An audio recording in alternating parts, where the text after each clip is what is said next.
বিসমিল্লাহির রহমানির রহিম। আজকে আমরা আমাদের নেক্সট এর ফুল স্ট্যাক পর্বের সব শেষ ভিডিওতে আছি। তো এখন আমরা একটা সুন্দর জিনিস শিখবো, সেটা হচ্ছে সার্ভার অ্যাকশন। প্রশ্ন আসে যে সার্ভার অ্যাকশনটা কি। প্রথমে আমাদের এটা জানতে হবে। সার্ভার অ্যাকশন হচ্ছে, ধরো আমরা জানি যে কোন একটা ফর্ম আমরা যখন ওয়েবসাইটে ফর্ম ক্লায়েন্টকে দেই, তখন ফর্ম কিন্তু অবশ্যই হইতে হবে ক্লায়েন্ট সাইড কম্পোনেন্ট, তাই না? কারণ ফর্ম কিন্তু ইউজার টাইপ করবে, টাইপ করে সে সেন্ড করবে। তাহলে এইটা তো ব্যাক এন্ড থেকে করা যাবে না, যাবে?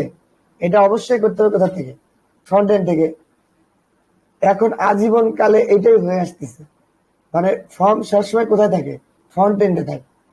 যার কারণে মানে ইউজার যখন একটা ডাটা সেন্ড করে, তখন অবশ্যই তাকে ক্লায়েন্ট সাইড থেকে ডাটাটা সেন্ড করতে হয়। এখন নেক্সট যে চিন্তা করছে যে সবকিছু তো স্পিড অপটিমাইজেশন করলাম, কিন্তু এই ফর্মের ক্ষেত্রে আমরা স্পিড অপটিমাইজেশনটা করতে পারতেছি না। তখন নেক্সট যে চিন্তা করলো যে আমরা কি নিয়ে আসতে পারি, তখন তারা মূলত এই সার্ভার অ্যাকশনটাকে নিয়ে আসছে। এই সার্ভার অ্যাকশনটা কি? একটা সার্ভার ফাংশন।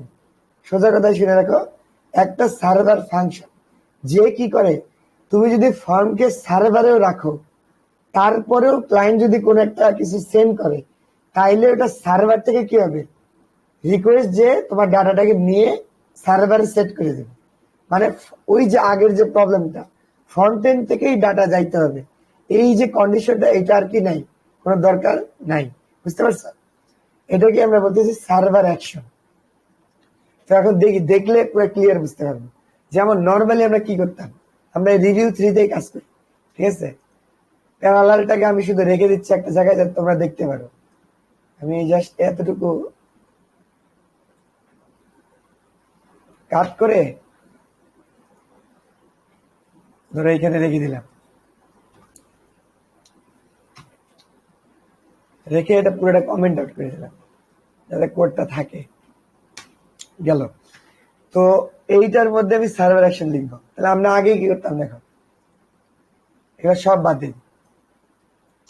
আমি ধরো ক্লায়েন্ট সাইড কম্পোনেন্টই লিখবো, তাহলে আমাকে এটাতে ক্লায়েন্ট বানিয়ে ফেলতে হবে। তাহলে তখন তার অ্যাসিং ফাংশন হবে না। এই ক্লায়েন্ট ফাংশন করতে হলে কি করতে হবে? এখানে ইউজ ক্লায়েন্ট লিখতে হবে। আর আমরা জানি সার্ভারের মধ্যে ক্লায়েন্ট কম্পোনেন্টকে কল করা যায় না। তাহলে এখন যদি রিলোড দিয়ে ইরর আসবে, চলে আসছে।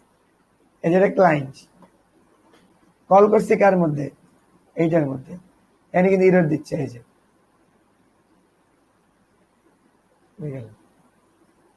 এটা ক্লায়েন্ট কম্পোনেন্ট, কিন্তু আমি কল করছি কার মধ্যে? সার্ভার কম্পোনেন্টের মধ্যে। এটা কিন্তু হবে না, এটা কিন্তু কত ক্লাসে তোমরা দেখছো। এই জন্য এটাকে আমরা কি করে ফেলতে হবে? ক্লায়েন্ট কম্পোনেন্ট বানাই ফেলতে।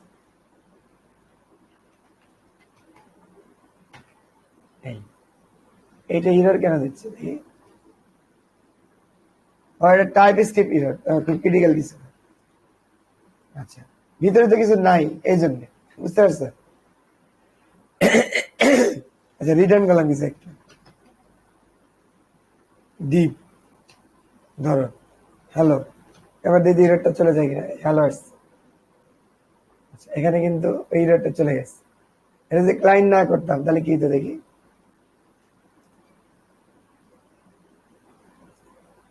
কাজ করে, এখানে বুঝে নিচ্ছে। কেন বুঝে নিচ্ছে? এই যে এইখানে যে আমি এটা ক্লায়েন্ট বানাইলাম, আসলে এখানে ক্লায়েন্টের তো কোনো কোড লিখি নাই।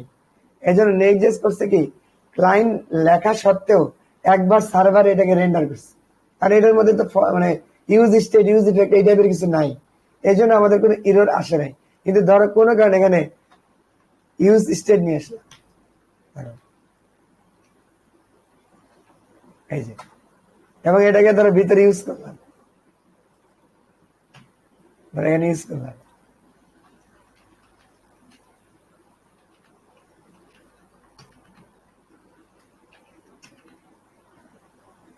এইখানে ইরর দিবে।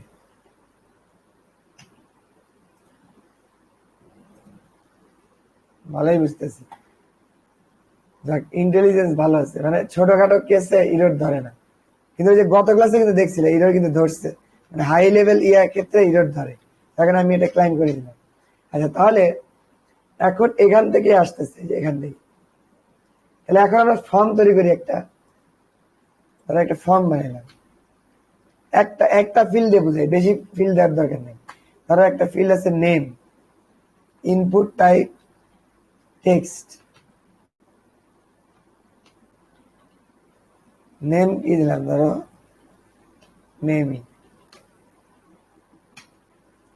প্লেস হোল্ডার দিতে হবে, ইনপুট ইয়োর নেম। এই ফর্ম আসছে দেখছো, এটাকে ডিজাইন করলে আর একটু সুন্দর দেখতে পারবে। লাস্ট নেম টেল উইন্ডে ডিজাইন করি, বর্ডার 2 দিলা,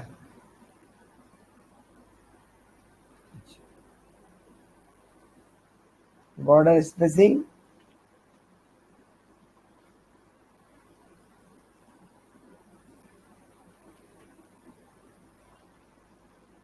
স্লেট 400,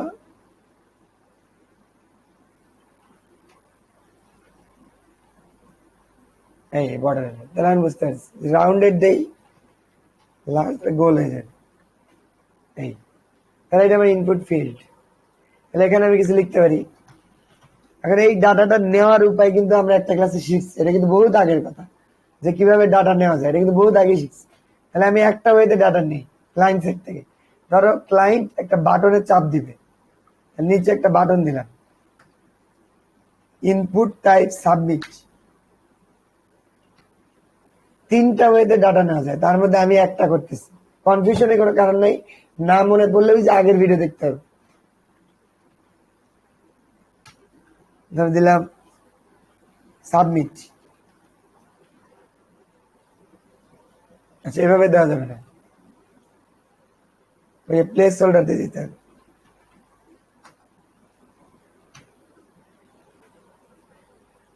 এটার একটু কালার করতে পারো, কোনো সমস্যা নেই। ধরো ব্যাকগ্রাউন্ড বিজি স্লেট 400 ধরো দিলাম, জাস্ট বোঝার জন্য, আর কিছু না। তাহলে এখানে চাপ দিলে এখন কি হবে, ইনপুটে যখন আমরা চাপ দিব তখন এই ফর্মের মধ্যে অন সাবমিট একটা ইয়ে আছে, এইটা ফায়ার হয়ে যাবে, এইটা ফায়ার হয়ে যাবে, বুঝতে পারছো ফাংশনটা। তারপর এই ফাংশনের মধ্যে এই ডাটাটা পেয়ে যাবো, বুঝতে পারছো, এই হলো বিষয়। ধরো ফাংশনটা লিখি, ফাংশন গেট ডাটা,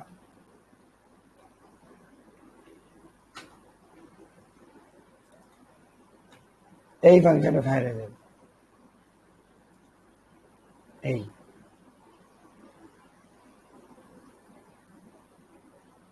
দেখো, তাহলে কিন্তু ফাংশন ফায়ার হয়ে গেছে। দেখি তো হয় কিনা, দেখি কনসোল লাগবে।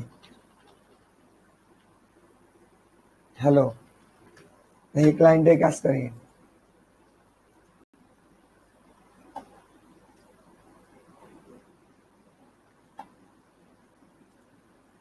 কনসোল বের করে রাখলাম, যেটা লিখলাম নাকি সাবমিট দিলাম, এই হ্যালো দেখছো আসছে কিন্তু, তার মানে কাজ করছে। এখন অন সাবমিট একটা ই দেয়, আর ই ডট টার্গেট ডট ভ্যালুর মধ্যে আমরা ভ্যালুটা পাই। এটা কিন্তু একটা স্টাইল ডাটা নেওয়ার। এই আসবে কিনা,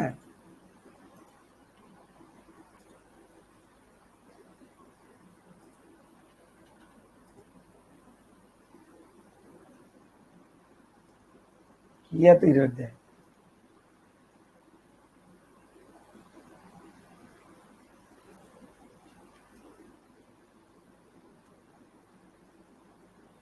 আচ্ছা আচ্ছা, বুঝলাম। এই যে এটা কোনো কাজে ইউজ করি না, এই জন্য।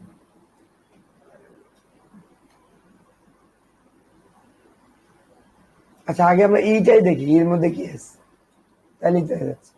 ও, প্রিভেন্ট ডিফল করতে হবে, ভুলে গেছিলাম, নাহলে তো রিলোড দিবে।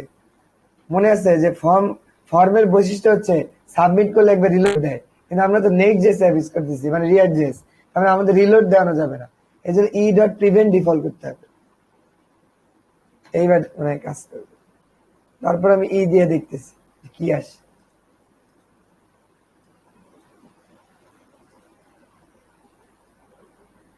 এখন তো পুরোই নাই,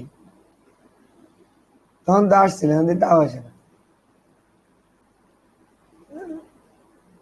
ও এই যে নেম ইকুয়াল টু হোয়াট চলে আসছে। কেন ট্রাই এগেন কেন? রিভিউ 3 না, use state is not defined. Oh, okay boss, তাহলে দেখি কি আছে। তোমরা যদি কোনো মানে ভুলভাল হয় তাহলে এইভাবে করে এটা ডায়াগনোস করবা, তাহলে দেখবা যে বুঝে যাবে যে কিভাবে কোথায় প্রবলেম হইতেছে। সাবমিট দিলাম, সাবমিট। এই যে এর মধ্যে দেখো একটা জায়গায় ডাটাটা আছে, এই যে টার্গেট, টার্গেট ডট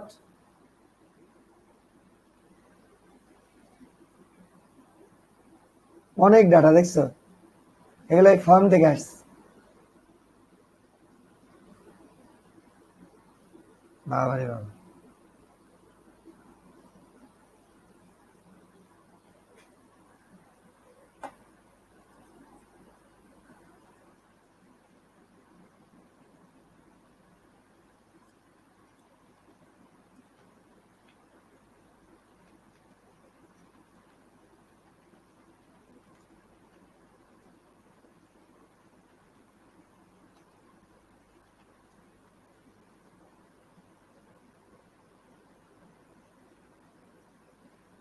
আচ্ছা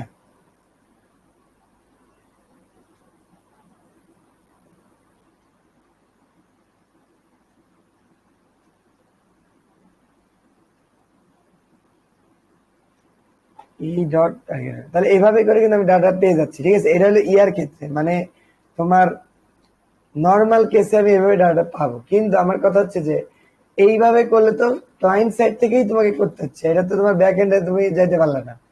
ঠিক আছে, এখন যদি তোমার এমন হয় যে এই ফর্মটাই ব্যাক এন্ড থেকেই তুমি ফর্মটা বানাবা, মানে এটা রেন্ডার করবে কি ব্যাক এন্ড থেকে, কিন্তু ব্যাক এন্ড থেকে রেন্ডার করলেও এই ফর্মটা সাবমিট করলে আমি ডাটাটা পেতে যাচ্ছি, এইটাই তখন আমাকে ইউজ করতে হবে সার্ভার অ্যাকশন। তাকে এখন ওই জিনিসটা আমি দেখাই। ধরো এটাকে আমি অ্যাসিঙ্ক্রোনাস ফাংশন বানাই ফেললাম ধরো। আচ্ছা যদি তোমাদের কারো কারেন্ট চলে যায় বা ইয়া হয় মানে বের হয়ে যাও কল থেকে, এইটা ওই রেকর্ড থাকবে, সমস্যা নেই, কারণ কল তো আর কেটে দেওয়া যাবে না। আচ্ছা তাহলে এটাকে আমি এখন সার্ভার অ্যাকশন বানাই দিই। তাহলে আমাকে কি করতে হবে,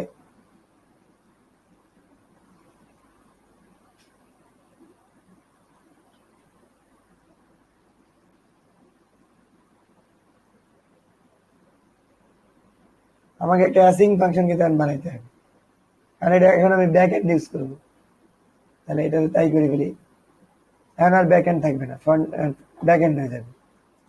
এগুলো ডিলেট, হ্যাঁ ঠিক আছে, এরর আসবে স্বাভাবিক, কারণ ইউজ স্টেট তো সার্ভারে কাজ করবে না, স্বাভাবিক। আচ্ছা এটা কেটে দিলাম, আবার আগে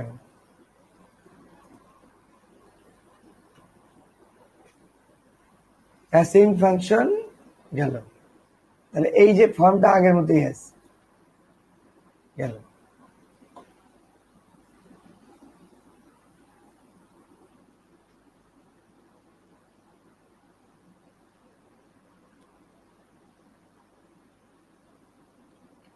তাহলে এই ফর্মটার এখন ডাটাটা আমি কিভাবে নিব, এটা হলো বিষয়, তাই তো।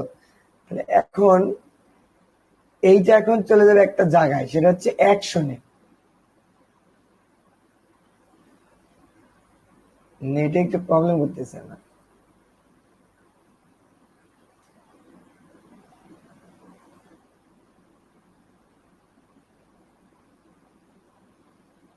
তুমি তখন এই যে সাবমিটটা যে করলা সার্ভার, এটা কিন্তু সার্ভার কম্পোনেন্ট, তার মানে এই যে এখন যেটা আসতেছে ওই আসলো না তো, কি যে হয় মাঝে মাঝে, চাই আগে এই যে অন সাবমিট দেওয়া যাবে না।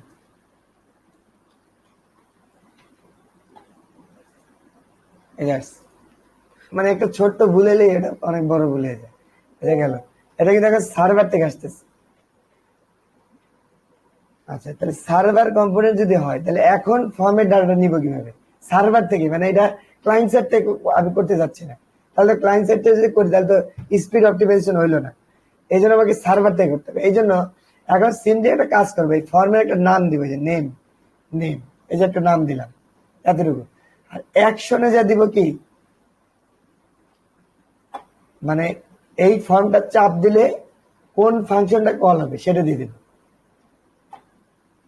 অ্যাকশন। যে এটাই বলে সার্ভার অ্যাকশন। ফর্মের অ্যাকশনের মধ্যে একটা ইয়ে দিয়ে দেবে, এটা সার্ভারে রান করবে, এটা কিন্তু ক্লায়েন্ট সাইডে রান করবে। এই ধরো একটা ফাংশন দিলাম ক্রিয়েট প্রোডাক্ট, মানে একটা প্রোডাক্ট তৈরি করতে যাচ্ছে, ধরো যে কোনো একটা নাম, এটা তোমার ইচ্ছা কি নাম দিবা, ব্যাপার না, দিলাম। এখন এই ক্রিয়েট প্রোডাক্ট ফাংশনটা তাহলে তোমাকে লিখতে হবে এই বাইরে কোথাও।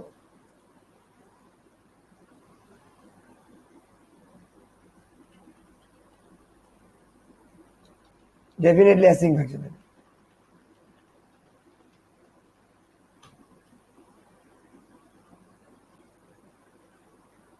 এই যে এখানে তোমাকে যেহেতু এটা সার্ভারে রান করবে সেজন্য এখানে এখানে লিখতে হবে ইউজ সার্ভার ডিরেক্টরি দিতে হবে।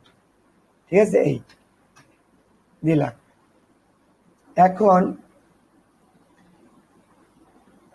ইউজ সার্ভার দিলাম, এখন এই যে সাবমিটে যে যখন তুমি চাপ দিবা তখন হবে কি, এই ফর্মের মধ্যে ব্যাক এন্ড থেকে, এটা কিন্তু ফ্রন্ট এন্ড থেকে না, আগে ছিল কি ইর মধ্যে ঢুকে দিত, মানে ইভেন্টের মধ্যে, এই যে অন সাবমিটেড ইভেন্টের মধ্যে ঢুকাইতো। এখন তা ঢুকাবে না, এখন ওই যে অ্যাকশনটা ফর্ম ডাটার মধ্যে ঢুকাই দিবে। এই হলো পার্থক্য, এই এর মধ্যে ঢুকাই দিবে, এই জাস্ট এতটুকুই। তাহলে এখন আমি ওই নামটা কিভাবে পাবো, এইভাবে পাবো। এই দেখো কনস্ট্যান্ট নেম ইকুয়াল টু ওই যে ফর্ম ডাটাটা, ফর্ম ডাটা ডট গেট, মানে ওই যে নামটা দিচ্ছি হয়ে গেল। এই যে নেম ইকুয়াল টু নেম, এই নেম দিই। এটা হচ্ছে সার্ভার থেকে কল করার সিস্টেম, খুব ইন্টারেস্টিং। এই এখন খেয়াল করো, এখন কিন্তু এইটাকে আমরা আউটপুট দেখতে পারবো যে সব ঠিকঠাক থাকে। এই বিসমিল্লাহ করে দেখি যে আউটপুট দেখা যায় কিনা।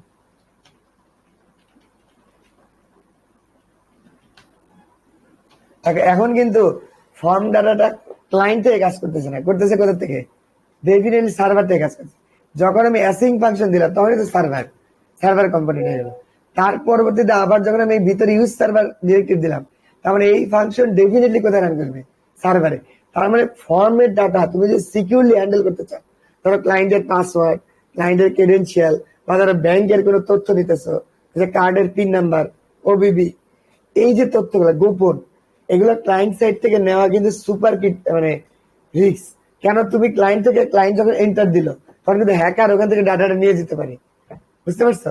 তখন তুমি সার্ভার অ্যাকশন যদি ইউজ করো তাহলে এই যে ওই ডাটাটা যে তুমি গেট করলা ক্লায়েন্টের কাছ থেকে, ওইটা কিন্তু হইলো ভিতর দিয়ে সার্ভারের ভিতরে। এখন কিন্তু হ্যাকার আর কি করতে পারবে না, এই ডাটাটা তোমার কাছ থেকে নিতে পারবে না। এই জন্য মূলত নেক্সট এই সার্ভার অ্যাকশনটাকে নিয়ে আসছে। দেখো আমি কি করি, এই যে কনসালটেন্ট নেম দিলাম, এখন দেখতে পাই কিনা। এখন তো লগ হবে এইখানে না, লগ হবে কোথায়, সার্ভারে, কারণ এই কনসোল লগ কোথায় হয়েছে, সার্ভারে। দেখি কাজ করে কিনা।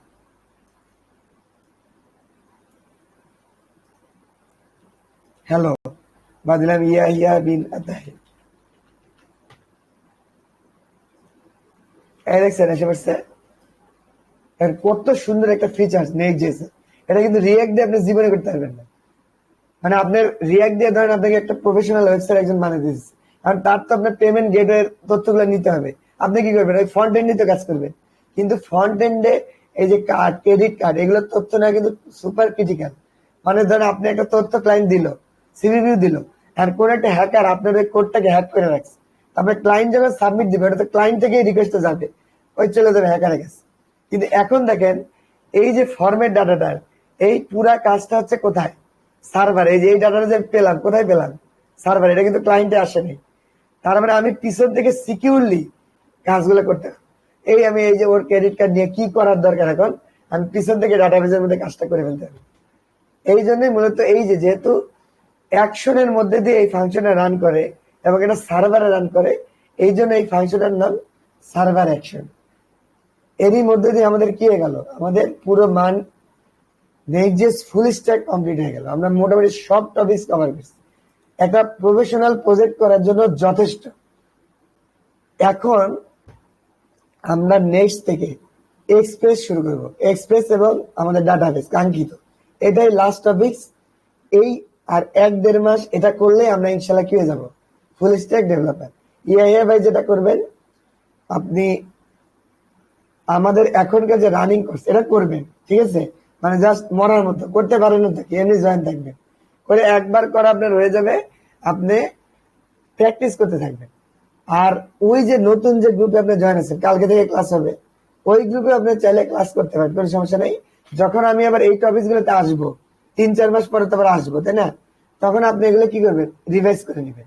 মোটামুটি সিলেবাস সেমই থাকবে, আমি হয়তো বা কিছুটা ডেভেলপ করতে পারি, কারণ আমি এখন যে ভুলগুলা করছি এই ভুলগুলা শোধরায় পরবর্তীতে তো জিনিসটা ফিক্স করবো, তাই না?